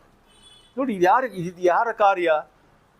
ಒಬ್ಬ ವಿಶ್ವಾಸಿ ಜೀವಿತದಲ್ಲಿ ದೇವರಾತ್ಮನು ನಡೆಸುವಂಥದ್ದು, ಕಾರ್ಯ ಮಾಡುವಂಥದ್ದು, ಪ್ರೇರೇಪಿಸುವಂಥದ್ದು, ಸೇವೆಗೆ ಕಳಿಸುವಂಥದ್ದು ಮತ್ತು ನಿಮ್ಮನ್ನು ಆತ್ಮೀಕ ರೀತಿಯಲ್ಲಿ ದೇವರ ಮಹಿಮೆಗೋಸ್ಕರವಾಗಿ ಪ್ರೇರೇಪಿಸಿ ಉಪಯೋಗಿಸುವಂಥ ಕೆಲಸವನ್ನು ದೇವರಾತ್ಮನು ನೋಡ್ರಿ ನಮ್ಮಲ್ಲಿದ್ದುಕೊಂಡು ಆತನು ಯಾವಾಗಲೂ ಮಾಡುವಂಥವನಾಗಿದ್ದಾನೆ ಎಂಬುವಂಥದ್ದನ್ನು ನಾವು ಸ್ಪಷ್ಟವಾಗಿ ವಾಕ್ಯದಲ್ಲಿ ನಾವು ತಿಳ್ಕೊಳ್ಬೇಕು. ಆದ್ದರಿಂದ ಪವಿತ್ರಾತ್ಮನು ನಮ್ಮ ಜೀವಿತದಲ್ಲಿ ಮಾಡುವಂಥ ಕಾರ್ಯಗಳ ಕುರಿತಾಗಿ ಕೆಲವು ಅಂಶಗಳನ್ನು ಮಾತ್ರ ನಾನು ಸಾರಾಂಶವನ್ನು ನಿಮಗೆ ತಿಳಿಸುವಂಥವನು ನಾನಾಗಿ.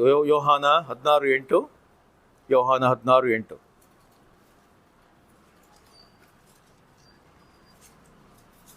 ಆತನು ಬಂದು ಪಾಪ ನೀತಿ ನ್ಯಾಯ ತೀರ್ವಿಕೆ ವಿಷಯಗಳಲ್ಲಿ ಲೋಕಕ್ಕೆ ಅರಿವನ್ನು ಹುಟ್ಟಿಸುವನು. ಅವನು ನನ್ನನ್ನು ನಂಬದೇ ಇರುವುದರಿಂದ ಪಾಪದ ವಿಷಯದಲ್ಲಿಯೂ ನಾನು ತಂದೆಯ ಬಳಿಗೆ ಹೋಗಿ ಇನ್ನು ಮೇಲೆ ನಿಮಗೆ ಕಾಣಿಸದೇ ಇರುವುದರಿಂದ ನೀತಿಯ ವಿಷಯದಲ್ಲಿಯೂ ಲೋಕಾಧಿಪತಿಗೆ ನ್ಯಾಯ ತೀರ್ವಿಕೆಯಾಗುವುದರಿಂದ ನ್ಯಾಯ ತೀರ್ವಿಕೆಯ ವಿಷಯದಲ್ಲಿಯೂ ಲೋಕಕ್ಕೆ ಅರಿವನ್ನು ಹುಟ್ಟಿಸುವನು. ದೇವರಾತ್ಮನ ಕೆಲಸ ಕುರಿತಾಗಿ ನಾವು ಅಲ್ಲಿ ನೋಡ್ತಾ ಇದ್ದೇವೆ. ಅದು ಪ್ರಾರಂಭದಲ್ಲಿ ಏನಾಗ್ತದೆ, ನೀತಿ ನಿರ್ಣಯ ಮತ್ತು ಪಾಪದ ಅರಿವು ಇದೆಲ್ಲವನ್ನು ನೋಡ್ರಿ, ಪವಿತ್ರಾತ್ಮನು ಒಬ್ಬ ಮನುಷ್ಯನಲ್ಲಿ, ಒಬ್ಬ ವ್ಯಕ್ತಿಯಲ್ಲಿ ಆತನು ಹುಟ್ಟಿಸುವಂಥವನಾಗಿದ್ದಾನೆ ಮತ್ತು ಅವನ ಪಾಪದ ಅರಿವನ್ನು ಅವನಿಗೆ ಮಾಡಿ ಕರ್ತನ ಬಳಿಗೆ ಅವನು ನಡೆಸುವಂಥವನಾಗಿದ್ದಾನೆ ಎಂಬುವಂಥದ್ದನ್ನು ನಾವು ತಿಳ್ಕೊಳ್ಳಿಕ್ಕೆ ಸಾಧ್ಯತೆ ಉಂಟಾಗ್ತದೆ. 1 ಕೊರಿಂಥ 12:3. 1 ಕೊರಿಂಥ 12:3.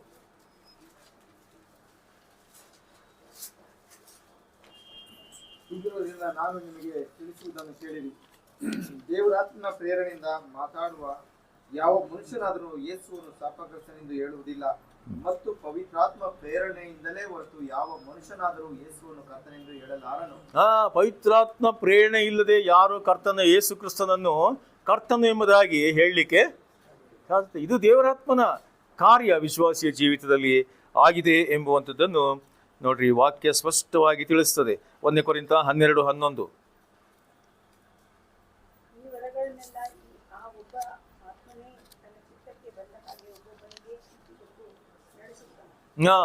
ದೇವರಾತ್ಮನು ತನ್ನ ಇಷ್ಟಕ್ಕೆ, ತನ್ನ ಇಷ್ಟದ ಪ್ರಕಾರವಾಗಿ, according to his own will, ದೇವರಾತ್ಮನ ಏನು ಮಾಡ್ತಾನೆ, ಒಬ್ಬೊಬ್ಬನಿಗೆ ಬೇಕಾದಂಥ ವರವನ್ನು ಆತನು ಅನುಗ್ರಹಿಸಿಕೊಡುವಂಥವನು ಆತನಾಗಿದ್ದಾನೆ. ಒಬ್ಬನಿಗೆ ಹಾಡುವ ವರ ಇರ್ಬೋದು, ಬೋಧಿಸುವ ವರ ಇರ್ಬೋದು, ಒಬ್ಬರನ್ನು ಪ್ರೀತಿಸುವ ವರ ಇರ್ಬೋದು, ಅಥವಾ ಸಂತೈಸುವ ವರ ಇರ್ಬೋದು, ನಂಬಿಕೆಯನ್ನು ಹೆಚ್ಚಿಸುವ ವರ ಇರ್ಬೋದು, ಒಬ್ಬನ ಸಂಗಡ ತಾಳ್ಮೆಯಿಂದ ವರ್ತಿಸುವಂಥ ವರ. ನೋಡ್ರಿ, ಇದೆಲ್ಲವೂ ಎಲ್ಲಿಂದ ಬರ್ತದೆ? ದೇವರಾತ್ಮನಿಂದಲೇ ಬರುವಂಥದ್ದಾಗಿದೆ. ಗಲಾತ್ಯ 5:22 ಓದ್ತೀವಿ. ಅನೇಕ ಫಲಗಳನ್ನು ನಾವಲ್ಲಿ ನೋಡುವಂಥವರು ನಾವು ಆಗಿದ್ದೇವೆ. ಆದ್ದರಿಂದ ಪ್ರಿಯರೇ, ಇವುಗಳನ್ನು ಸ್ಪಷ್ಟವಾಗಿ ತಿಳ್ಕೊಳ್ಳೋಣ. ಪ್ರತಿನಿತ್ಯದಲ್ಲಿ ದೇವರಾತ್ಮನು ಒಬ್ಬ ವಿಶ್ವಾಸಿಯಲ್ಲಿ ಮಾಡುವಂಥ ಕಾರ್ಯದ ಕುರಿತಾಗಿ ನಾವು ಧ್ಯಾನ ಮಾಡಲಿಕ್ಕೆ ಸಾಧ್ಯತೆ ಉಂಟು. ಆದ್ದರಿಂದ ಪ್ರಿಯರೇ, ಅಪೊಸ್ತಲರ ಕೃತ್ಯ 1:8. ಅಪೊಸ್ತಲರ ಕೃತ್ಯ 1:8.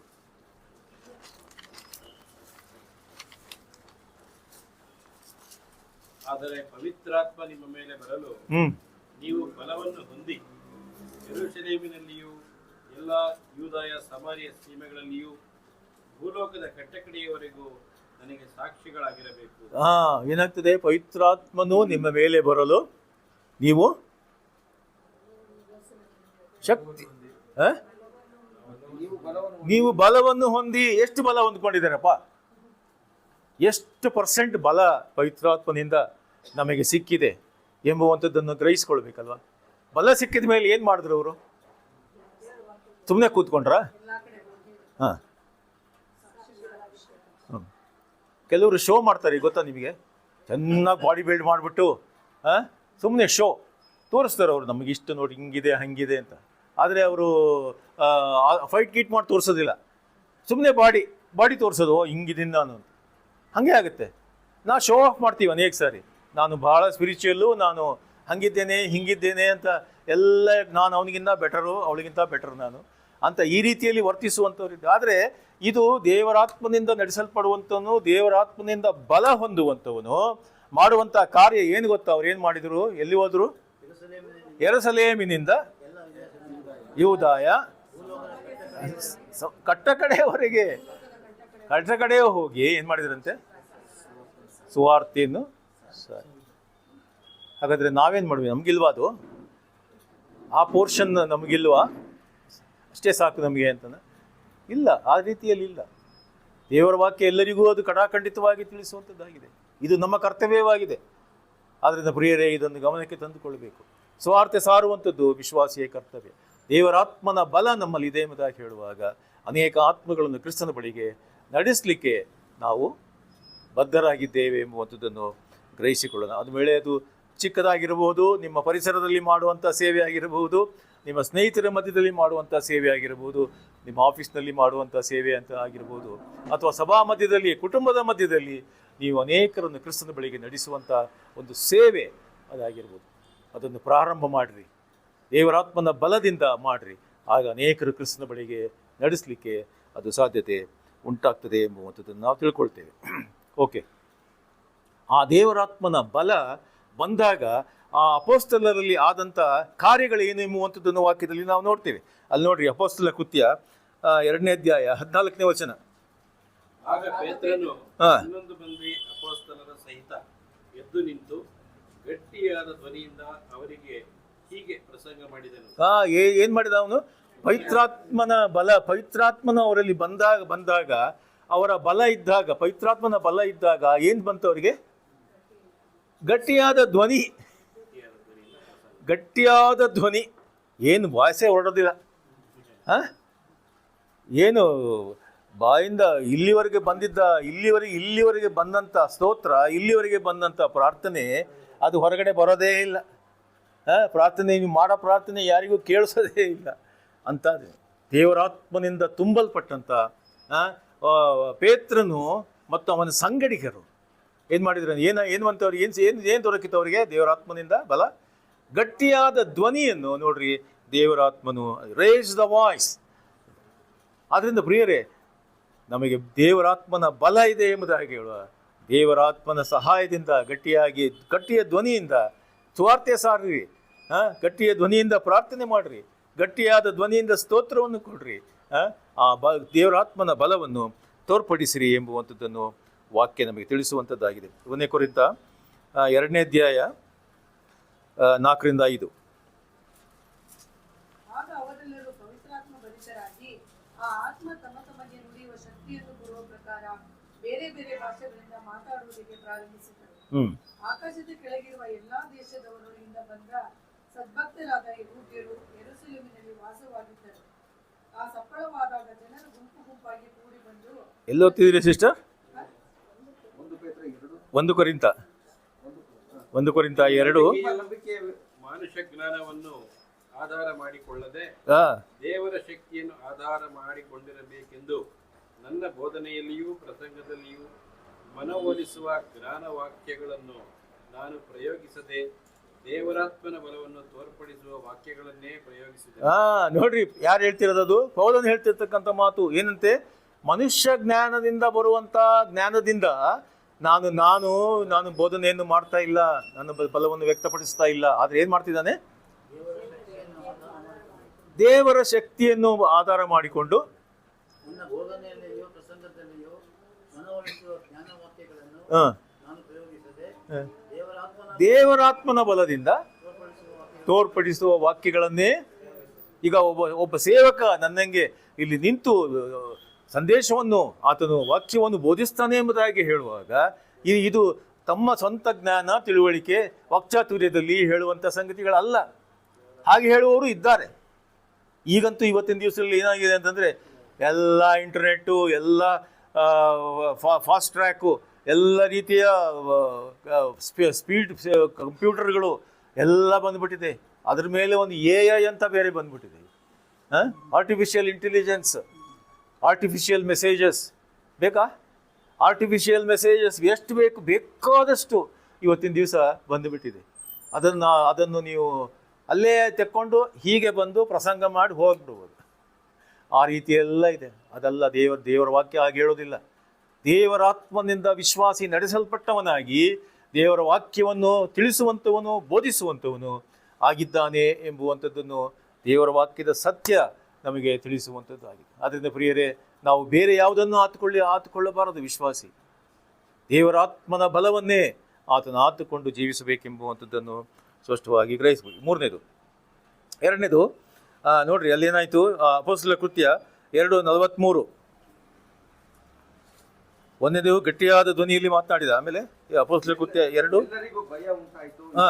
ಅನೇಕ ಅದ್ಭುತ ಕಾರ್ಯಗಳು, ಸೂಚಕ ಕಾರ್ಯಗಳು ಅಪೊಸ್ತಲರ ಕೈಯಿಂದ ನಡೆದವು. ನಂಬಿದವರೆಲ್ಲರೂ ಒಗ್ಗಟ್ಟಾಗಿದ್ದು ತಮ್ಮದೆಲ್ಲವನ್ನು ಉದುವಾಗಿ ಅನುಭವಿಸುತ್ತಾ ತಮ್ಮ ಸ್ಥಿರ ಸೊತ್ತುಗಳನ್ನು ಮಾರಿ ಬಂದ ಹಣವನ್ನು ಎಲ್ಲರಿಗೂ ಅವರವರ ಅಗತ್ಯವಿದ್ದ ಹಾಗೆ ಹಂಚಿಕೊಡುತ್ತಾ ಇದ್ದರು. ಅವರಲ್ಲಿ ಏನು ಉಂಟಾಯಿತು ನೋಡ್ರಿ, ಅನೇಕ ಅದ್ಭುತ ಕಾರ್ಯಗಳು ನೋಡ್ರಿ ಅವರಲ್ಲಿ ಉಂಟಾಯಿತು. ಆದರೆ ಯೇಸು ಸ್ವಾಮಿ ಅವರಿಗೆ ನಾವು ಸುವಾರ್ತೆಯಲ್ಲಿ ಓದುವಾಗ ಅಪೊಸ್ತಲರಿಗೆ ಆಗಲೇ ಅವರಿಗೆ ದೆವ್ವಗಳನ್ನು ಬಿಡಿಸುವ ಅಧಿಕಾರ ಮತ್ತು ಇದೆಲ್ಲವನ್ನು ಆಗಲೇ ಆತನು ಕೊಟ್ಟಿದ್ದ. ಆದರೆ ಏನಾಯಿತು, ಅದು ಸಕ್ಸಸ್ಫುಲ್ ಆಗಲಿಲ್ಲ. ಅವರಿಗೆ ದೇವರಾತ್ಮನು ಯಾವಾಗ ಅವರ ಹೃದಯದಲ್ಲಿ ಇಳಿದು ಬಂದನಲ್ಲ, ನಿವಾಸ ಸ್ಥಾನ ಅದನ್ನಲ್ಲ, ಆಗಲೇ ನೋಡ್ರಿ ಅವರಿಗೆ ಬಲ ಅವರಿಗೆ ಬಂತು.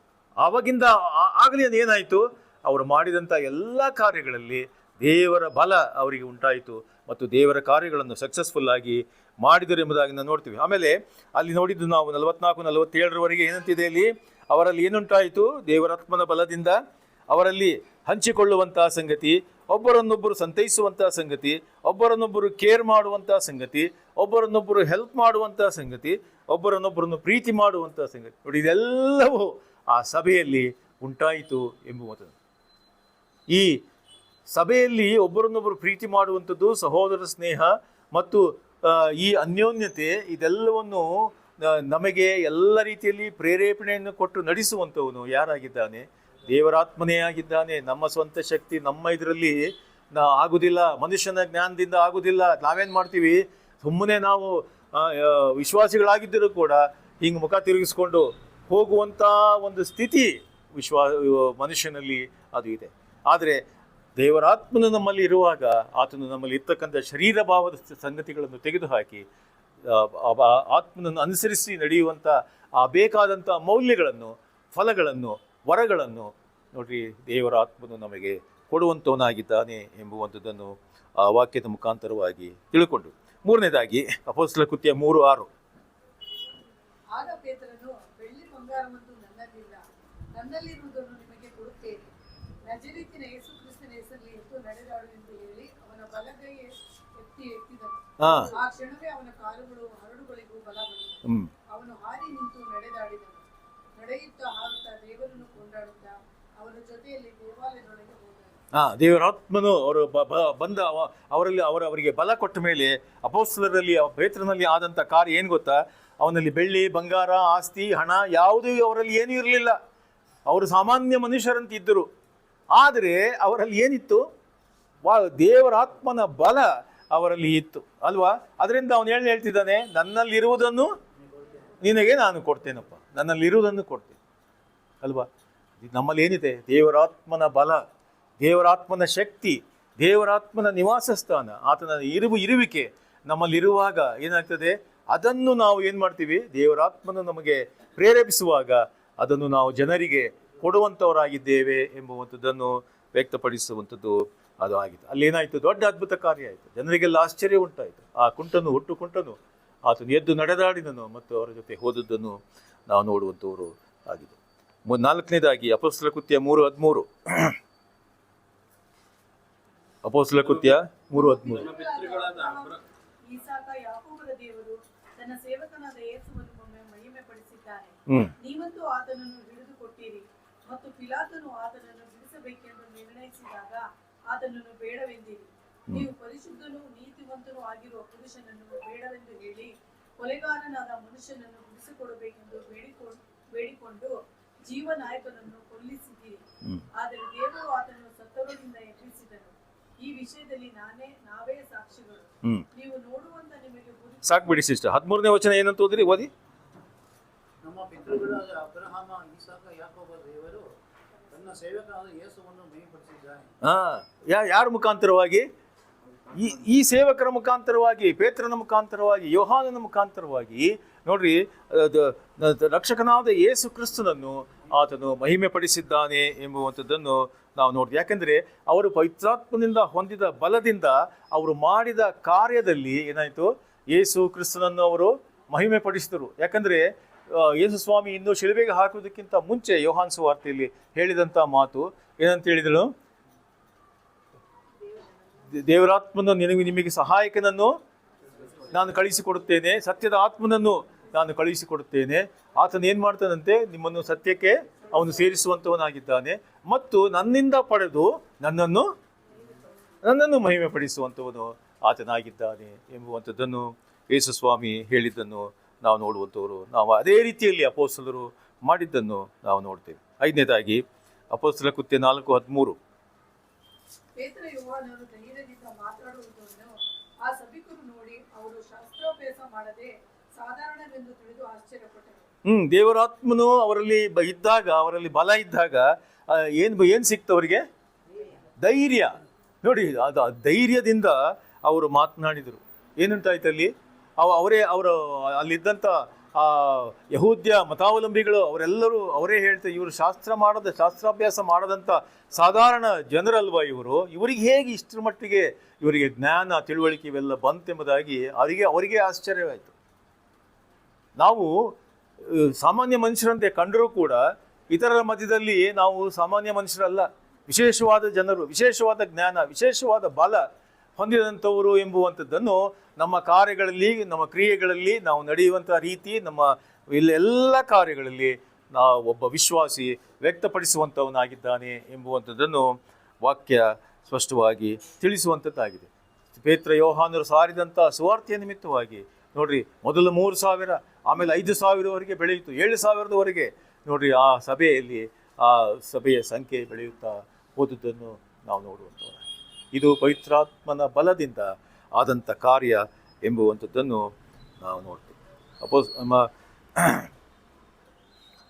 ಆಮೇಲೆ ಸಭೆಯಲ್ಲಿ ನೋಡ್ರಿ, ಅಲ್ಲಿ ಏನಾಯಿತು, ನಾವು ಇನ್ನೊಂದು ದೇವರಾತ್ಮನ ಬಲ, ದೇವರಾತ್ಮನು ನಮ್ಮಲ್ಲಿ ನಿವಾಸ ಸ್ಥಾನವಾಗಿದ್ದಾನೆ ಎಂಬುದಾಗಿ ಹೇಳುವಾಗ ಪವಿತ್ರಾತ್ಮನು ವಂಚಿಸಲು ಸಾಧ್ಯ ಇಲ್ಲ. ಪವಿತ್ರಾತ್ಮನನ್ನು ವಂಚಿಸಬಾರದು. ಯಾಕಂದರೆ ಆ ಭಯ ಪ್ರತಿಯೊಬ್ಬ ವಿಶ್ವಾಸಿಯಲ್ಲಿ ಇರಬೇಕು. ಅನಿನಯ ಸಫೈರ್ಗಳಂತೆ ನಾವು ಮಾಡಬಾರ್ದು. ಸಭೆಯಲ್ಲಿ ಸುಳ್ಳು, ತಟವಟ, ಕಪಟ, ವಂಚನೆ ಯಾವುದು ಅದು ಕಾಣಿಸಿಕೊಳ್ಳಬಾರದು, ಇರಬಾರದು ಎಂಬುವಂಥದ್ದನ್ನು ಸ್ಪಷ್ಟವಾಗಿ ಪ್ರತಿಯೊಬ್ಬ ವಿಶ್ವಾಸಿ ಗ್ರಹಿಸಿಕೊಳ್ಳಬೇಕು. ನಮ್ಮಲ್ಲಿ ಯಥಾರ್ಥತ್ವ, ಸಿನ್ಸಿಯಾರಿಟಿ ನೋಡ್ರಿ, ಯಾವಾಗಲೂ ಅದಿರಬೇಕು. ನಾವು ಇಲ್ಲಿದ್ದರೂ, ಹೊರಗಡೆ ಇದ್ದರೂ, ಎಲ್ಲಿದ್ದರೂ ಕೂಡ ವಿಶ್ವಾಸಿಯ ಜೀವಿತ ಅದು ಪಾರದರ್ಶಕವಾದ ಜೀವಿತ ಎಂಬುವಂಥದ್ದನ್ನು ವಿಶ್ವಾಸಿ ತಿಳ್ಕೊಳ್ಳಬೇಕು. ಆಮೇಲೆ ಕಡೆಯದಾಗಿ ನಾವು ಅಪೊಸ್ತಲ ಕೃತ್ಯ 5:14. ಮತ್ತು ಇನ್ನು ಎಷ್ಟೋ ಮಂದಿ ಗಂಡಸರು ಹೆಂಗಸರು ಕರ್ತನಲ್ಲಿ ನಂಬಿಕೆ ಇಡುವವರಾಗಿ ಅವರ ಮಂಡಳಿಯಲ್ಲಿ ಸೇರಿಕೊಳ್ಳುತ್ತಿದ್ದರು. ನೋಡ್ರಿ, ಅವರು ದೇವರಾತ್ಮನ ಬಲದಿಂದ ಸಾರಿದ ಸುವಾರ್ತೆಯಿಂದ, ವಾಕ್ಯ ಪ್ರವಚನದಿಂದ ಏನಾಯ್ತು ಗೊತ್ತಾ? ಈ ಅನೇಕ ಅಂಥ ಹಿಂಸೆಯ ಮಧ್ಯದಲ್ಲಿ ಏನಾಯ್ತು, ಅನೇಕ ಗಂಡಸರು ಹೆಂಗಸರು ಅವರ ಮಂಡಳಿಗೆ ಸೇರಿಸಿ. ಯಾವುದು ಮಂಡಳಿ ಅಂದರೆ?